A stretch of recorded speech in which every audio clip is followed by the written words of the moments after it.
இசைஞானி நாயனார். இசைஞானி நாயனார் 63 நாயன்மார்கள்ல ஒருவர். அவர பத்தின வரலாற பத்தி இன்னைக்கு பார்ப்போம். அவர் எங்க பிறந்தாரு? எங்க முக்தி அடைந்தாரு? அவர் செய்த தொண்டு என்ன? இவற்றையெல்லாம் பத்தி நம்ம இன்னைக்கு பார்ப்போம். இசைஞானியார் என்பவர் சைவ சமயத்தில் நாயன்மார்கள் என போற்றப் பெறும் 63வரில் உள்ள 3 பெண்மணிகளில் ஒருவராவார். இவர் சைவ குரவரான சுந்தரமூர்த்தி நாயனாரின் அன்னையாவார். சுந்தரமூர்த்தி நாயனார் பெற்றமைக்காகவும் சைவ நெறியில் நின்றமைக்காகவும் அவரது பெற்றோர்கள் இருவரையுமே நாயன்மார்கள் பட்டியலில் சேக்கிழார் இணைத்துள்ளார். திருவாரூரில் வாழ்ந்த ஞான சிவாச்சாரியாருக்கு மகளாக பிறந்தார். இவர் கௌதம கோத்திரத்தினை சேர்ந்தவர். திருவாரூரில் உள்ள சிவபெருமானின் மீது பக்தி கொண்டவராக இருந்தார்.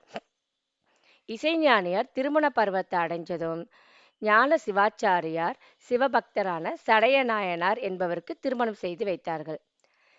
திருவாரூர் பெருமான் அடிகளை மறவாத நெஞ்சமுடையவர்.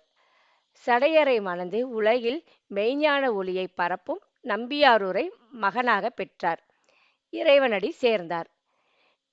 இசைஞானியார் சடைய நாயனார் தம்பதியினருக்கு மகனாக சுந்தரமூர்த்தி நாயனார் பிறந்தார். இங்க இருக்கும் இறைவனோட பேரு வன்மீகநாதர். இறைவி கமலாம்பிகை. தலமரம் பாதிரி. தீர்த்தம் கமலாலயம். குலம் ஆதிசைவம். அவதார தலம் திருவாரூர். முக்தி தலம் திருநாவலூர். செய்த தொண்டு சிவ வழிபாடு. குருபூசை நாள். முக்தி பெற்ற மாதம் சித்திரை. நட்சத்திரம் சித்திரை. வரலாறு: சடைய நாயனார் துணைவியார். சுந்தரரை சைவ உலகத்திற்கு கொண்டு வந்தவர். முகவரி: அருள்மிகு தியாகராசர் திருக்கோயில், திருவாரூர், திருவாரூர் மாவட்டம்.